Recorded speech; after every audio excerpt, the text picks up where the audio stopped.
एक ऐसी कंपनी जो हमारे सुबह उठने से लेकर के रात को सोने तक हर पल हमारे साथ रहती है। आप सोच रहे होंगे गूगल, एप्पल या फेसबुक होगी, लेकिन नहीं।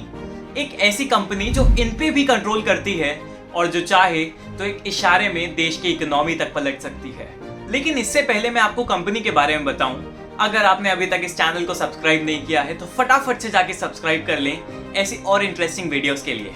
हम जिस कंपनी के बारे में बात कर रहे हैं वो है ब्लैक रॉक, जिसके सीईओ हैं लैरी फिंक। दोस्तों, जहां इंडिया जिसकी आबादी 1.4 बिलियन है उसकी इकोनॉमी अराउंड 3.73 ट्रिलियन की है, वहीं ये US based brand black rock अकेली ही 9.4 ट्रिलियन यूएस के एसेट मैनेज करती है, इंडिया की इकोनॉमी से लगभग 3 गुना ज्यादा। लेकिन अब सवाल ये आता है कि ये कंपनी जो यूएस की 50% इकोनॉमी मैनेज करती है वो इतनी बड़ी बनी कैसे? कौन है ये लैरी फिंक और क्या है ये ब्लैक रॉक? आइए जानते हैं। नजर डालते हैं 2 नवंबर 1952 पे, जब लॉस एंजलिस की एक जूस फैमिली में लैरी फिंक का जन्म हुआ। अगर हम इनकी स्टडीज के बारे में बात करें तो इन्होंने पॉलिटिकल साइंस से बीए किया और रियल एस्टेट से एमबीए। उसके बाद करियर में आगे बढ़ते हुए 1976 में उन्होंने फर्स्ट बॉस्टन नाम की एक न्यूयॉर्क बेस्ड इन्वेस्टमेंट बैंक को as a security trader join किया। वैसे देखा जाए तो लैरी का करियर काफी डाइवर्सिफाइड फील्ड में रहा। BA in political science, MBA in real estate और फिर जॉब इन इन्वेस्टमेंट बैंक। शायद यही रीजन है कि ब्लैक रॉक ने हमेशा से ही बिजनेस एंड पॉलिटिक्स को काफी अच्छे से मैनेज किया है।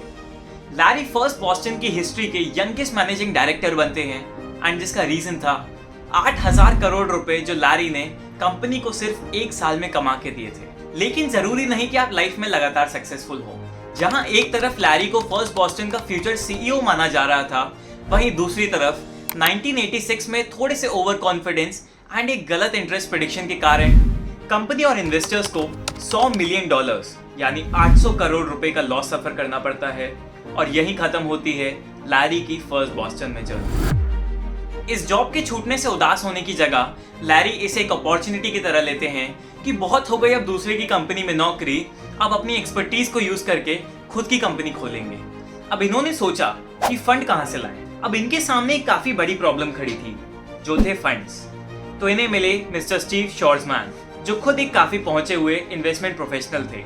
लैरी ने इन्हें अपना बिजनेस मॉडल समझाया एंड ऑफर कर दी कंपनी में पार्टनरशिप। फिर हुई स्टीव की कंपनी ब्लैकस्टोन और लैरी पेज की 50-50 की पार्टनरशिप, जिसमें ब्लैकस्टोन ने इन्वेस्ट किए $5 मिलियन। अब आता है इनका main booming point. Actually GE यानी जनरल इलेक्ट्रॉनिक्स अपने एसेट्स मैनेज करने में काफी प्रॉब्लम्स फेस कर रही थी, जिसके लिए उन्होंने लैरी फिंक को अपने एसेट्स मैनेज करने के लिए प्रेफर किया था और सिर्फ 5 साल के अंदर इनका एसेट मैनेजमेंट बन गया $20 बिलियन का। अब एक प्रॉब्लम फिर आई, लैरी एंड स्टीव के डिसीजंस मैच नहीं कर रहे थे। एक्चुअली लैरी का मानना था कि एम्प्लॉइज की एफिशिएंसी बढ़ाने के लिए सिर्फ सैलरी से काम नहीं बनेगा, इसीलिए उन्होंने एम्प्लॉइज को कंपनी में इक्विटी ऑफर करना स्टार्ट कर दिया, जो स्टीव को बिल्कुल पसंद नहीं आ रहा था। स्टार्टिंग में तो ये कॉन्फ्लिक्ट्स छोटे छोटे थे, लेकिन एक टाइम पे ये कॉन्फ्लिक्ट्स काफी बढ़ गए एंड लैरी एंड स्टीव की पार्टनरशिप एंड हो गई और फिर लैरी ने फॉर्म की अपनी अलग कंपनी, जिसका नाम रखा गया ब्लैक रॉक। ये तो हो गया कि लैरी फिंक ने ब्लैक रॉक बनाई कैसे, लेकिन अब सवाल ये आता है कि ब्लैक रॉक इतनी पावरफुल कैसे हो गई कि ये दुनिया को कंट्रोल करती है।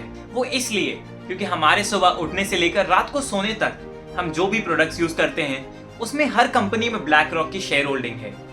बड़ी बड़ी कंपनी जैसे Apple, Facebook and JP Morgan में ब्लैक रॉक की 6.5% की शेयर होल्डिंग है।